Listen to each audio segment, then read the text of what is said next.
오늘 시간에는 예수님의 고난 네 번째입니다. 한번 따라 하시겠습니다. 예수님의 고난. 예수님의 고난.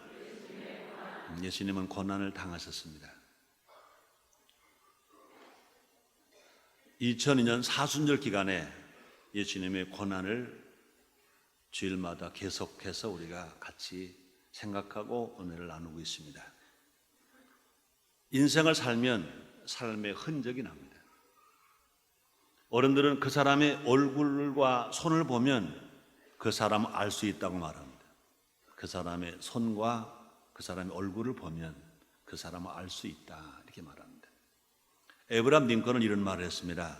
사람은 40살이 넘으면 자기 얼굴에 책임을 져야 한다.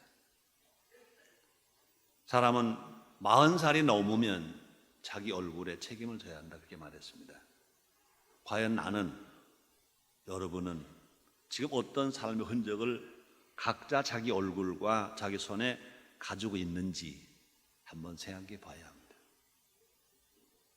여러분 얼굴에, 여러분 손에 어떤 흔적이 있는지. 우리 어머니들을 보면 어김없이 자녀 사랑의 흔적이 남아 있습니다. 굳은 살이 박힌 발, 트고 갈라진 손, 껄껄한 손, 또 약간 흰 허리, 깊게 골패인 주름살, 하얗게 새어가는 흰 머리. 그뿐이 아니라 자녀를 볼 때마다 미소 짓는, 피어나는 사랑의 얼굴들, 미소들입니다. 누구든지 그런 어머니를 보면 절로 고개가 숙여집니다. 그런 어머니 앞에 존경심이 가는 겁니다. 놀라운 사실은 하나님 아버지께서도 우리를 향한 사랑의 흔적이 있습니다. 성경에 말합니다. 이사야서 49장 15절로 16절 상반절입니다. 여인이 어찌 그 젖먹는 자식을 잊겠으며 자기의 태어난 아들을 긍휼히 여기지 않겠느냐. 그들은 혹시 잊을지라도 나는 너를 잊지 아니할 것이라. 내가 너를 내 손바닥에 새겼고, 나는 너를 잊지 아니할 것이라. 내가 너를 손바닥에 새겼고, 이렇게 말합니다. 손에 새긴 것도 모자라서 십자가에서 몸 전체에 사랑 흔적을 남기셨습니다. 혹시 하나님의 사랑이 의심스러우면 십자가를 보시기 바랍니다. 십자가 위에 달리신 예수님의 모습을 보시기 바랍니다. 매 맞으신 예수님, 가시관 쓰신 예수님, 양손과 양머리에 못 박히신 예수님, 십자가 위에 높이 달려 계신 예수님을 본다면 하나님의 사랑을, 예수님의 사랑을 누구도 의심할 수가 없을 것입니다. 십자가에 달리신 예수님은 우리를 향한 하나님의 사랑입니다. 하나님을 사랑하는 증거가 뭐냐? 십자가에 달리신 예수님을 바라보면 하나님을 사랑하신다는 증거를 우리는 확인할 수 있습니다. 그래서 요한일서 4장 10절에 이렇게 말씀합니다. 사랑은 여기 있으니 우리가 하나님을 사랑하는 것이 아니요 오직 하나님의 사랑, 하나님 우리를 사랑하사 우리 죄를 위하여 화목제로 그 아들을 보내셨음이라. 그러므로 우리 예수님이 십자가에서 양손과 양머리에 못 박히시고 죽으신 그 모습이 하나님 우리를 사랑하신 증거라는 겁니다. 사순절 기간입니다.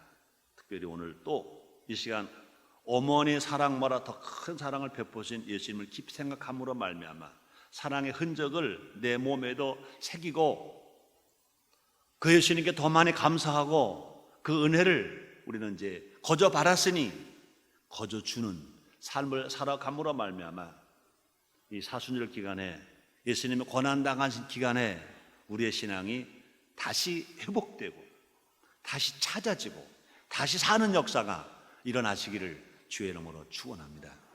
첫째로 가시관 쓰신 예수님, 가시관 쓰신 예수님. 여러분 찔려 보셨어요? 찔리니까 아파요, 안 아파요? 안 찔러봤어요? 바느질 하다가 손끝 안 찔러봤어요? 일하다가 가시에 안 찔러봤어요? 찔리면요 막 아파. 근데 예수님이 찔리신 가시는 그 정도가 아닙니다. 적어도 한 5cm, 7cm, 한 10cm 되는 긴 가시. 얼마나 예리한지 몰라요. 그것으로 가시로 관을 만들어서 그것을 머리에다 그냥 얹어만 놔도 아플 건데 콱 박수. 생살이 이마가 머리가 찢깁니다. 그냥 피가 막 흘러 내립니다. 얼마나 아픈지. 예수님은 인간의 모든 저주를 대신 담당하시기 위해서 가시관을 쓰셨습니다. 가시관을 썼습니다. 가시는 뭘 상징합니까? 가시는 저주를 상징합니다.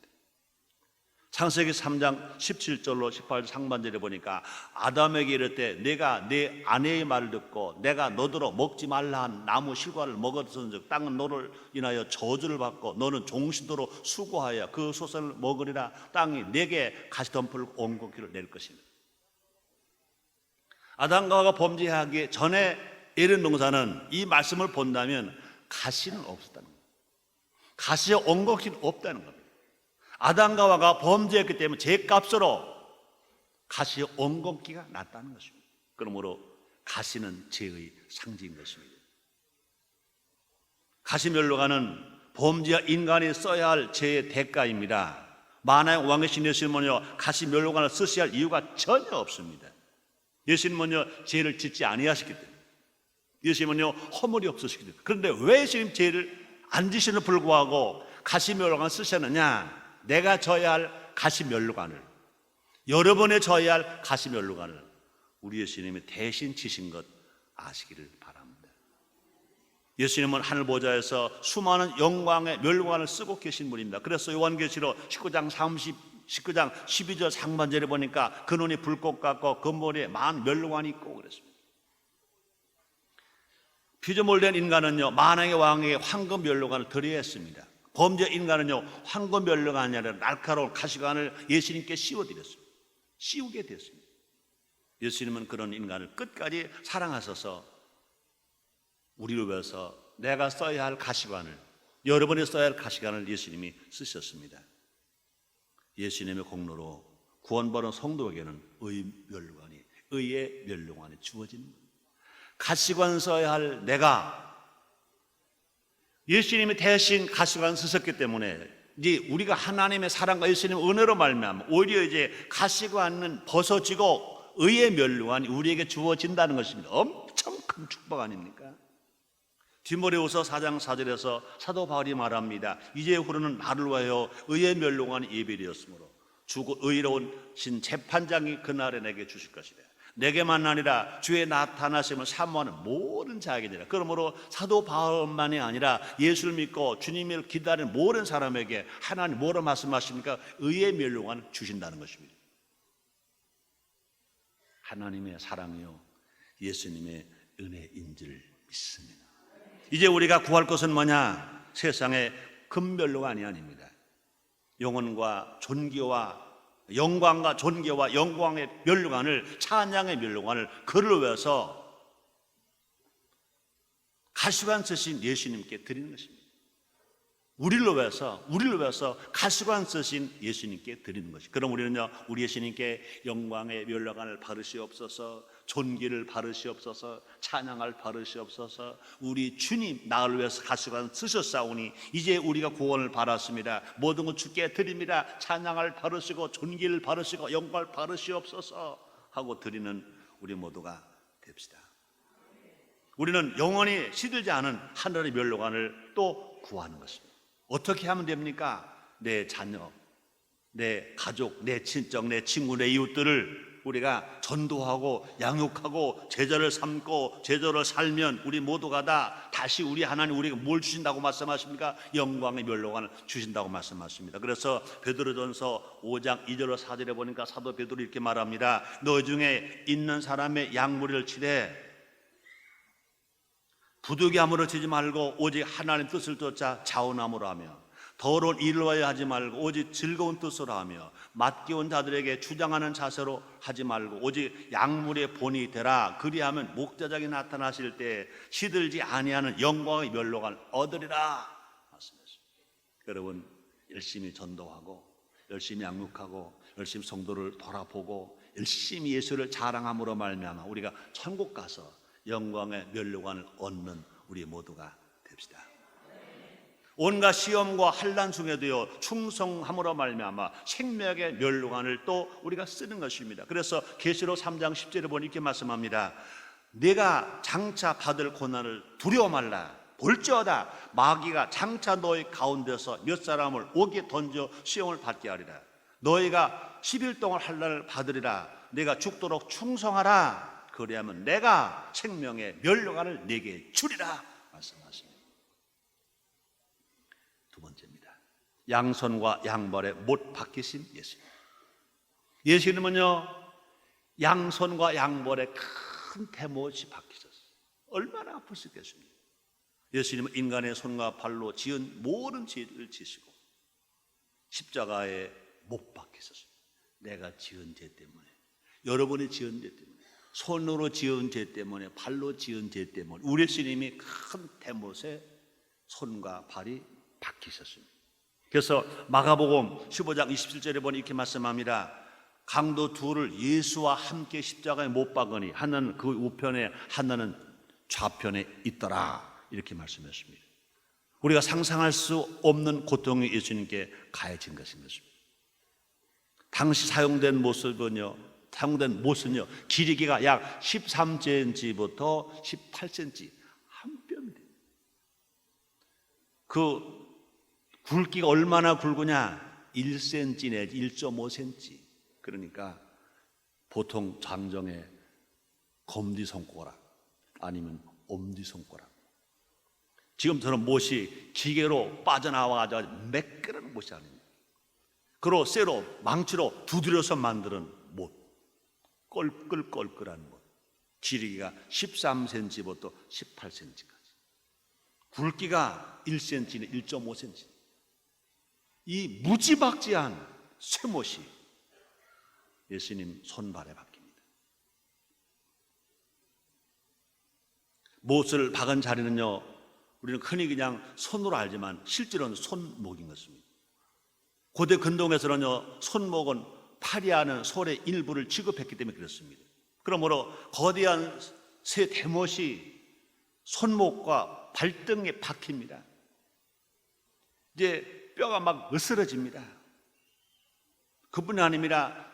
정맥과 온갖 신경계를 또 다 뚫고 지나갑니다. 심줄이 끊어집니다. 살이 찢어집니다. 그 고통은 거기서 그치지 않습니다. 이제 벌어진 양팔과 또 탈골된 어깨 때문에 극도의 호흡 장애가 옵니다. 숨을 쉬려고 움직이면 발목 뼈는 그 손뼈는 으스러진 고통이 옵니다. 그뿐이 아닙니다. 움직일 때마다 매를 맞아서 찢긴 그 등의 살이 십자가 나무에 껄키면서 얼마나 아픈지 모릅니다. 이 고통이 얼마나 컸던지 예수님은요 군인들이 무릎을 꺾기도 전에 벌써 죽었다고 그랬습니다. 예수님이 이 고통을 당하셨어요. 그러므로 왜? 우리를 구원하시기 위해, 우리를 치료하시기 위해, 우리를 용서하시기 위해, 우리에게 평화를 주시기 위해서. 그러므로 예수님의 사랑보다 더 큰 사랑 어디에도 없다. 우리 부모님의 사랑이 커도 예수님의 사랑은 좁게 비교할 수가 없다. 예수님은 우리를 가족과 친구로 대하셨다 그랬습니다. 우리 위해서 목숨을 버리셨다고 그랬습니다. 그래서 요한복음 15장 13절에 보니까 사람이 친구를 위하여 자기 목숨을 버리면 이에서 더 큰 사랑 없나니 말했습니다. 우리도 예수님의 사랑 그처럼 많이 받았으니 우리도 누구처럼? 사도 바울처럼 이 사랑의 흔적을 내 몸에 가지고 살아가는 우리 모두가 됩시다. 바울이 말합니다. 갈라디아서 6장 17절입니다. 이후로는 누구든지 나를 괴롭게 말라. 내가 내 몸에 예수 흔적을 가지노라. 예수님으로부터 그 은혜를 받은 우리들도 이제 내가 질 십자가 내가 지고 예수의 흔적을 가지고 살아가는 신앙이 건강한 신앙이요, 흔들리지 않는 신앙이요, 인정받는 신앙이요, 멸로간 받는 신앙이요, 복받는 신앙인 줄 믿습니다. 내가 그 모든 사랑을 받았기 때문에 그 사랑을 주는 겁니다. 내가 그 용서를 받았기 때문에 그 용서를 하는 것입니다. 그러므로 내 마음에 못을 박았다고 상대편 마음에 대못을 박는 것은 사랑이 아닌 것입니다. 시편 109편 4절에 그런 말씀이 있습니다. 나는 너를 사랑하나 넌 나를 대적하니 나는 너를 위해 기도하노라.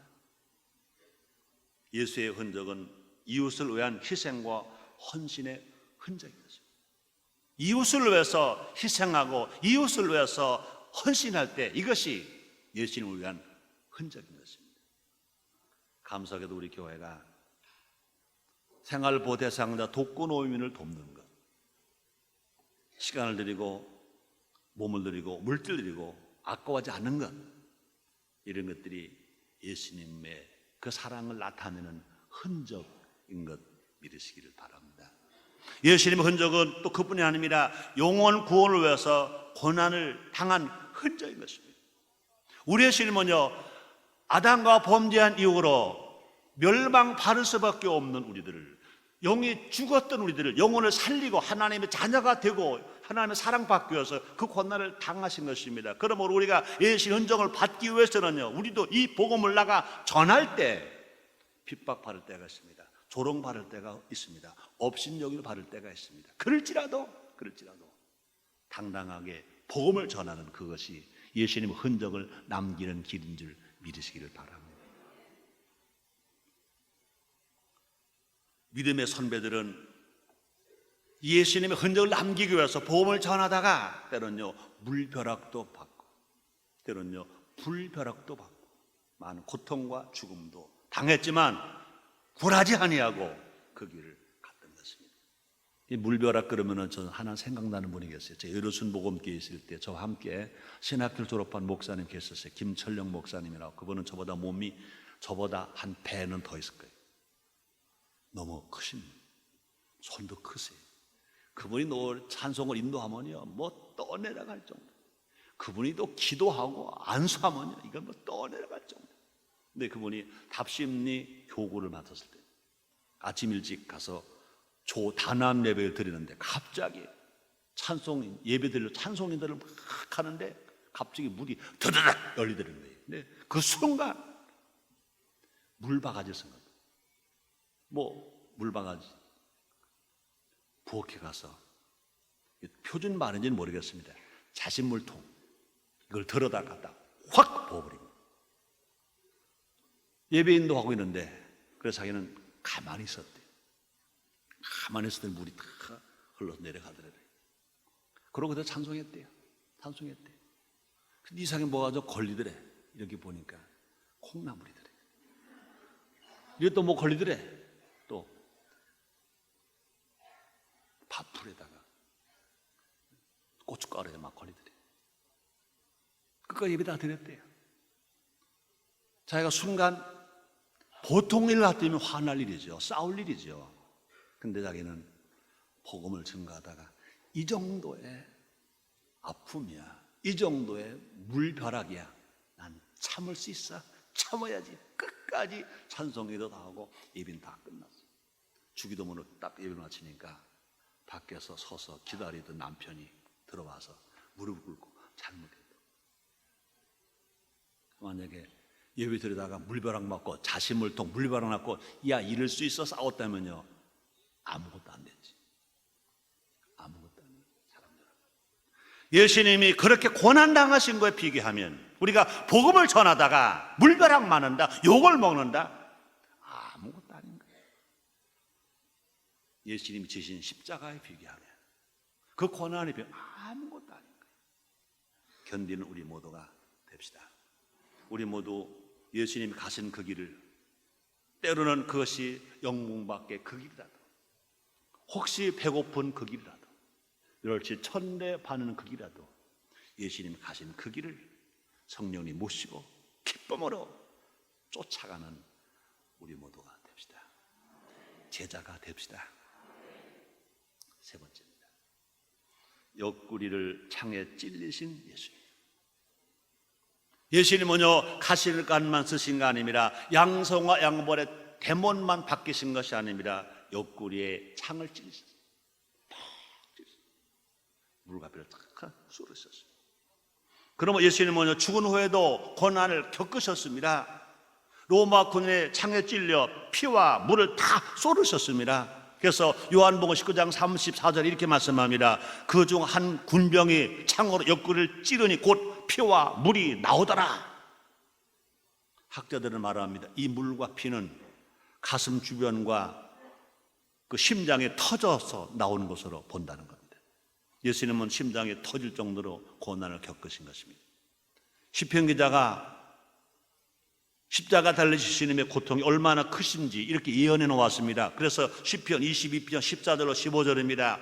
나는 물같이 쏟아졌으며 내 모든 뼈는 오그러졌으며 내 마음은 촛밀 같아서 내 속에서 녹았으며 내 힘이 말라 질그릇 조각 같고 내 혀가 이틀에 붙었나이다. 주께서 또 나를 사망의 진토에 두셨나이다. 예수님이 얼마나 고통스러우셨든 이렇게 표현하고 있습니다.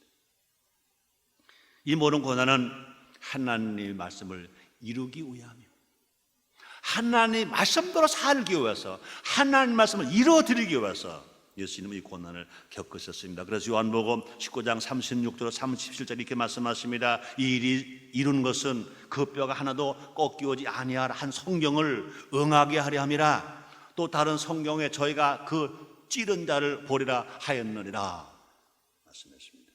예수님은 죽는 순간과 죽은 후에도 말씀대로 사신 것입니다. 말씀을 이루어드린 것입니다. 고통을 피할 수도 있었지만 결코 그렇게 하지를 않으셨습니다. 과연 나는 어떤가? 과연 우리는 얼마나 하나님 아버지의 말씀대로 살고 있는가? 예수님의 고난 때문에 구원받은 우리가, 예수님의 은혜를 기억하고 살아갈 우리가 나는 어떻게 살고 있는가, 우리는 어떻게 살고 있는가 한번 생각해 봐야 될 것인 것입니다. 조금만 물질의 형편이 어려우면 헌금부터 줄이려고 하지는 않는가? 언제나 교회 일보다 내 일이 우선하진 않은가? 제가 이번 국가 초창기도에서 신앙심을 회복하자 그러면서 그런 말 했습니다. 나 먼저 그 다음 하나님, 그래서 신앙 아니다.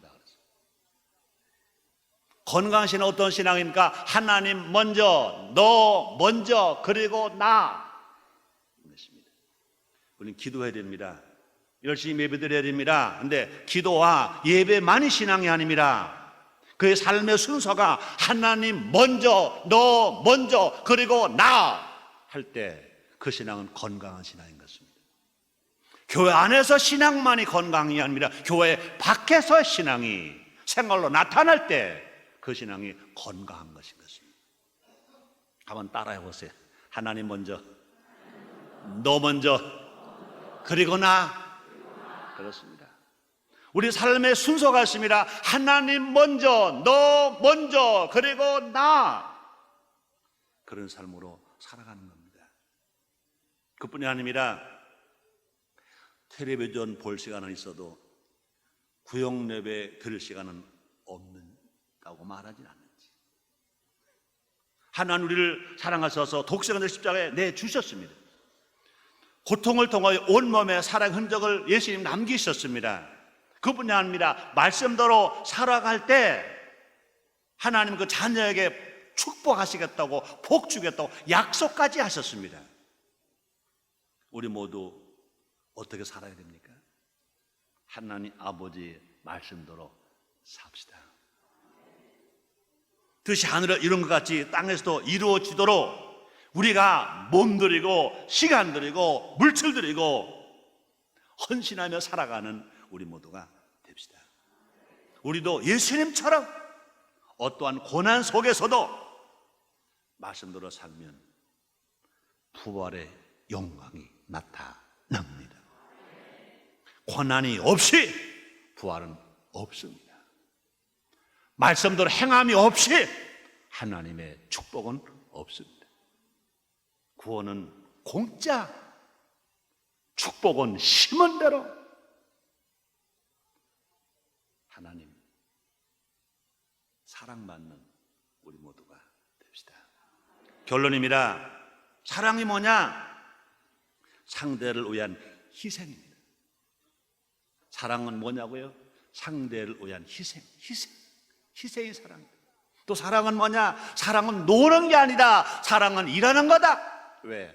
상대를 기쁘게 해주려니까, 상대를 즐겁게 해주려니까, 상대를 풍요롭게 해주려니까, 상대에게 모든 걸 베풀어 주려고 하니까 사랑은 일하는 거다. 그러므로 우리를 사랑하시기 때문에 우리 하나님 지금도 일하십니다. 에레미야서 33장 2절에 말씀하십니다. 또 3절에 말씀하십니다. 이 일을 행하는 여호와, 그 일을 지어 성취하는 여호와가 이같이 이루노라. 너는 내게 부르짖으라. 내가 내게 응답하겠고 내가 알지 못하는 큰 비밀을 너에게 보이리라 말씀하십니다. 우리 하나님은요, 이런 동산을 지으실 때 일하시는 것이 아니라 지금도 일하십니다. 왜요? 우리 사랑하시기 때문에 그렇습니다. 사랑 많으신 부모님들은 연세가 많으셔도 또 움직이십니다. 성과하신 우리 장모님 생각해요. 장모님은 92세로 아주 깨끗하게 사셨어요. 제가 우리 집사람하고 교제를 할 때 교제하다가 결혼할까 말까 하다가 언제 결혼하겠다고 내가 결단했냐면요, 우리 장모님 뵙고 결단을 했어요. 장모님은 60이 넘으셔서 내가 처음 만날 때 그렇게 깨끗하시더라고요. 건강하시고 부지런하시더라고요. 우리 사람도 저 나이 때 저 정도만 되면 난 더 바라지 않아. 그랬어요. 근데 진짜 우리 장모님은요, 건강하셨어요.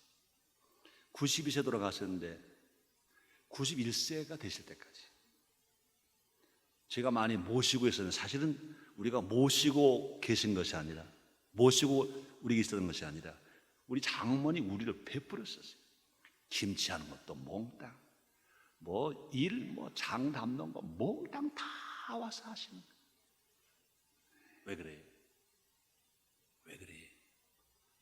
딸을 사랑하니까 일하시는 거예요. 자식을 사랑하는 부모님 활동하세요. 그렇게 활동하시면요, 특별한 경우 아니면 치매도 안 걸릴 거예요. 우리 하나는 치매 걸리셨어요? 안 걸리세요. 왜요? 하나님의 자녀를 사랑하시니까. 우리 하나님은 우리를 사랑하시니까 지금도 일하십니다. 아멘입니까? 그러므로 사랑은 뭐냐고요?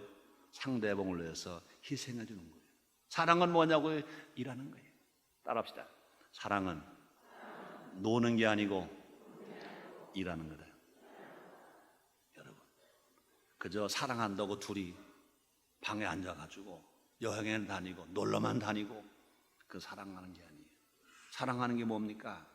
자기 처자를 더 풍요롭게 잘 살기 위해서 애쓰고 수고하고 땀 흘리고 일하고 수고하는 것, 이게 사랑이지.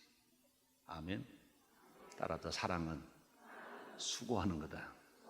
사랑은 일하는 거다. 사랑은 상대를 위해서 희생하는 거다. 이게 사랑이에요. 이거 없는 사랑은 다 가짜. 삼류 소설 나오는 사랑은 다 가짜. 삼류 만화에 나오는 사랑 다 가짜. 왜요? 그 사랑에는 일이 없으니까, 희생이 없으니까, 주는 게 없으니까. 마찬가지입니다. 하나님 우리를 사랑하시사 독생자를 주셨습니다. 예수 우리를 사랑하시사 당신의 생명을 주셨습니다. 예수님은 우리를 사랑하셔서 십자가 위에 달리시기까지 고난을 당하셨어요. 우리가 예수님을 사랑한다고 말만 하지 말자고요. 말만 하지 말자고요. 진정으로 예수님을 사랑한다면 기도하고 성령 세례 받고 성령 충만함 받아서 말씀대로 살아가는 겁니다. 말씀을 전하고 살아가는 겁니다. 말씀을 지키고 살아가는 겁니다. 그럴 때 그것이 산 믿음이요 건강한 신앙이요 하나님 아버지 영광을 돌리게 되는 것입니다. 많은 사람들이 말합니다. 목사님, 요새 은혜가 안 돼요. 은혜가 없어요. 왜 그래요? 받게만 하려고 하니까 은혜가 없지. 예수님처럼 주려고 해봐요. 예수님 권한을 생각해 보세요. 예수님의 그 매맞음, 예수님의 가시관의 찔림, 예수님의 손발에 못 박히는 그 아픔, 예수님 옆구리에 창을 찔러 물 갖고 쏘시는 것, 그것을 우리가 생각한다면요 우리 신앙이 메마를 수가 없어요. 은혜가 안 될 수가 없어요. 우리는요 아무건 못 받았다 하더라도 예수님의 그 고난만 생각해도요 자다가 뿔떡 일어나야죠. 어떻게 나태할 수가 있습니까? 어떻게 나태할 수 있어요? 그러므로 우리 교회는 2002년 사순절 기간에 계속해서 주일날마다 예수님의 고난에 대한 설교를 해요. 기억하고 감사하는 우리가 됩시다. 이번 사순절 기간에 잃어버린 신앙이 회복되고 다시 예수님을 만나는, 체험하는, 감격하는 우리 모두가 됩시다. 틀림없이 좋은 일이 일어납니다. 기도하겠습니다. 하나님 아버지 감사합니다. 날마다 사랑하시는 주님, 2002년 사순절 기간을 통하여 예수님의 고난을 시간마다 깨닫게 하시니 감사합니다. 깨닫게 하시고 동참하게 하시고 감사하게 하시고 각자 자기가 질 십자가 자기가 지고 하나님을 사랑하기 때문에, 예수님을 사랑하기 때문에, 교회를 사랑하기 때문에, 가족을 사랑하기 때문에 그 길을 가게 해 주시옵소서. 예수님의 이름으로 기도드리옵나이다. 아멘.